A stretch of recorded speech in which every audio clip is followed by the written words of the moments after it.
സംഖ്യ അധ്യായം 24. ഇസ്രായേലിനെ അനുഗ്രഹിക്കുന്നത് കർത്താവിന് പ്രസാദകരമെന്ന് മനസ്സിലാക്കിയപ്പോൾ മുന്നവസരങ്ങളിൽ ചെയ്തതുപോലെ ശകുനം നോക്കാൻ പോകാതെ ബാലാം മരുഭൂമിയിലേക്ക് മുഖം തിരിച്ചു നിന്നു. അവൻ കണ്ണുകളുയർത്തി ഗോത്രങ്ങളനുസരിച്ച് ഇസ്രായേൽ പാളയമടിച്ചിരിക്കുന്നത് കണ്ടു. ദൈവത്തിന്റെ ആത്മാവ് അവന്റെ മേൽ ആവസിച്ചു. അവൻ പ്രവചിച്ചു പറഞ്ഞു: ബയോറിന്റെ മകൻ ബാലാമിന്റെ പ്രവചനം, ദർശനം ലഭിച്ചവന്റെ പ്രവചനം. ദൈവത്തിന്റെ വാക്കുകൾ ശ്രവിച്ചവൻ, സർവശക്തനിൽ നിന്ന് ദർശനം സിദ്ധിച്ചവൻ, തുറന്ന കണ്ണുകളോടെ സമാധിയിൽ ലയിച്ചവൻ പ്രവചിക്കുന്നു. യാക്കോബേ, നിന്റെ കൂടാരങ്ങൾ എത്ര മനോഹരം! ഇസ്രായേലേ, നിന്റെ പാളയങ്ങളും വിശാലമായ താഴ്വര പോലെയാണവ. നദീതീരത്തെ ഉദ്യാനങ്ങൾ പോലെയും കർത്താവ് നട്ട കാരകിൽ നിര പോലെയും നീർച്ചാലിനരികെയുള്ള ദേവദാരു പോലെയും.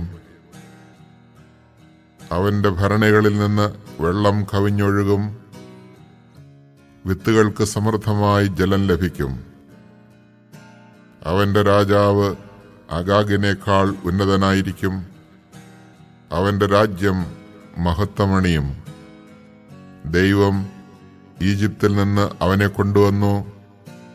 അവന് കാട്ടുപോത്തിന്റെ കരുത്തുണ്ട്. ശത്രുജനതകളെ അവൻ സംഹരിക്കും. അവരുടെ അസ്ഥികൾ അവൻ തകർക്കും. അവന്റെ അസ്ത്രങ്ങൾ അവരെ പിളർക്കും. സിംഹത്തെപ്പോലെയും സിംഹിയെപ്പോലെയും അവൻ പതുങ്ങിക്കിടക്കുന്നു. അവനെ ഉണർത്താൻ ആർക്ക് ധൈര്യമുണ്ടാകും? നിന്നെ അനുഗ്രഹിക്കുന്നവൻ അനുഗ്രഹീതൻ, നിന്നെ ശപിക്കുന്നവൻ ശാപഗ്രസ്തൻ. ബാലാമിനെതിരെ ബാലാക്കിന്റെ കോപം ജ്വലിച്ചു. അവൻ കൈകൂട്ടിയടിച്ചുകൊണ്ട് പറഞ്ഞു: എന്റെ ശത്രുക്കളെ ശപിക്കാൻ ഞാൻ നിന്നെ കൊണ്ടുവന്നു. എന്നാൽ 3 പ്രാവശ്യവും നീ അവരെ അനുഗ്രഹിച്ചിരിക്കുന്നു. അതിനാൽ നിന്റെ ദേശത്തേക്ക് ഓടിക്കൊള്ളുക. വലിയ ബഹുമതികൾ നൽകാമെന്ന് ഞാൻ വാഗ്ദാനം ചെയ്തിരുന്നു. എന്നാൽ കർത്താവ് നിനക്ക് അത് നിഷേധിച്ചിരിക്കുന്നു. ബാലാം അവനോട് പറഞ്ഞു: നിന്റെ ദൂതന്മാരോട് ഞാൻ പറഞ്ഞില്ലേ, ബാലാക്ക് തന്റെ വീട് നിറയെ പൊന്നും വെള്ളിയും തന്നാൽ പോലും കർത്താവിന്റെ കൽപ്പനയ്ക്കപ്പുറം സ്വമേധയാ നന്മയോ തിന്മയോ ചെയ്യാൻ എനിക്ക് സാധിക്കുകയില്ല. കർത്താവ് അരുളി ചെയ്യുന്നതെന്തോ അത് ഞാൻ പറയും എന്ന്. ഇതാ, എന്റെ ജനത്തിന്റെ അടുത്തേക്ക് ഞാൻ മടങ്ങുന്നു.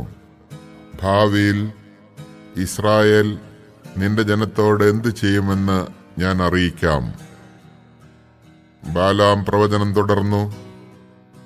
ബയോറിന്റെ മകൻ ബാലാമിന്റെ പ്രവചനം, ദർശനം ലഭിച്ചവന്റെ പ്രവചനം. ദൈവത്തിന്റെ വാക്കുകൾ ശ്രവിച്ചവൻ, അത്യുന്നതന്റെ അറിവിൽ പങ്കുചേർന്നവൻ, സർവശക്തനിൽ നിന്ന് ദർശനം സിദ്ധിച്ചവൻ, തുറന്ന കണ്ണുകളോടെ സമാധിയിൽ ലയിച്ചവൻ പ്രവചിക്കുന്നു. ഞാൻ അവനെ കാണുന്നു, എന്നാൽ ഇപ്പോഴല്ല. ഞാൻ അവനെ ദർശിക്കുന്നു, എന്നാൽ അടുത്തല്ല. യാക്കോബിൽ നിന്ന് ഒരു നക്ഷത്രമുദിക്കും. ഇസ്രായേലിൽ നിന്ന് ഒരു ചെങ്കോൽ ഉയരും. അത് മോവാബിന്റെ നെറ്റിത്തടം തകർക്കും. ഷേത്തിന്റെ പുത്രന്മാരെ സംഹരിക്കുകയും ചെയ്യും. ഏദോം അന്യാധീനമാകും, ശത്രുവായ സെയിറും.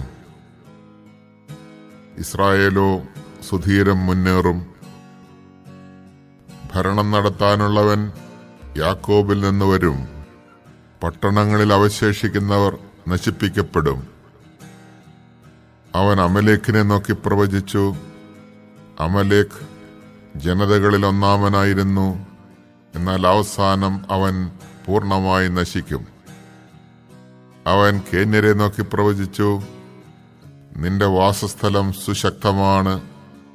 പാറയിൽ നീ കൂടുവച്ചിരിക്കുന്നു. എന്നാൽ നീ നശിച്ചുപോകും. അസൂർ നിന്നെ അടിമയായി കൊണ്ടുപോകും. ബാലാം പ്രവചനം തുടർന്നു, ഹാ, ദൈവം ഇത് ചെയ്യുമ്പോൾ ആര് ജീവനോടെ ഇരിക്കും?